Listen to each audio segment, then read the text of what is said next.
जैमिनी और पराशर इन दोनों ऋषियों ने ज्योतिष की एक परिभाषा हम सभी को प्रदान की है और ज्योतिष में अनेकों प्रकार के राजयोगों का वर्णन भी आता है।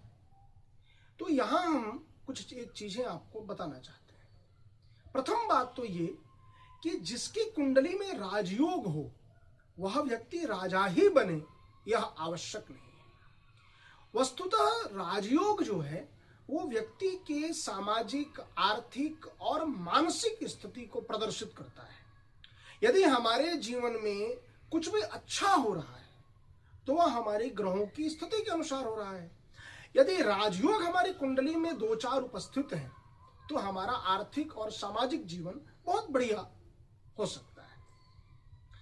इसी के अनुसार आप यदि ये प्रश्न करें कि कुंडली में सबसे मजबूत राजयोग कौन सा होता है, तो ज्योतिष में जैमिनी और पराशर संहिता के अनुसार से ये बताया गया है कि जिनकी कुंडली में शनि मकर राशि में अर्थात स्वराशि या अपनी उच्च राशि, इन दोनों में से किसी भी राशि में होकर 10वें भाव में हो और चंद्रमा अपनी स्वराशि या उच्च राशि में होकर 4थे भाव में हो, तो वह व्यक्ति अवश्यमेव ही राजा बनता है और कुंडलियों में इस स्थिति को सबसे मजबूत राजयोग की स्थिति में गिना जाता है। ज्योतिष तो यहां तक कहता है कि जिनकी कुंडली में यह योग हो वह संपूर्ण विश्व पर शासन करने की शक्ति रखता है। सम्राट अशोक और चंद्रगुप्त आदि की कुंडलियों में भी ऐसे योग थे, ऐसा पारंपरिक गुरु कहते हैं। तो यहां पर 2 स्थितियां स्पष्ट हो गई।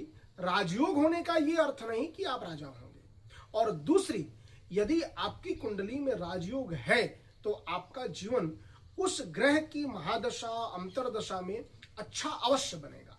तीसरी बात, सबसे मजबूत और शक्तिशाली राजयोग जो है वो हमने अभी आपको बताया।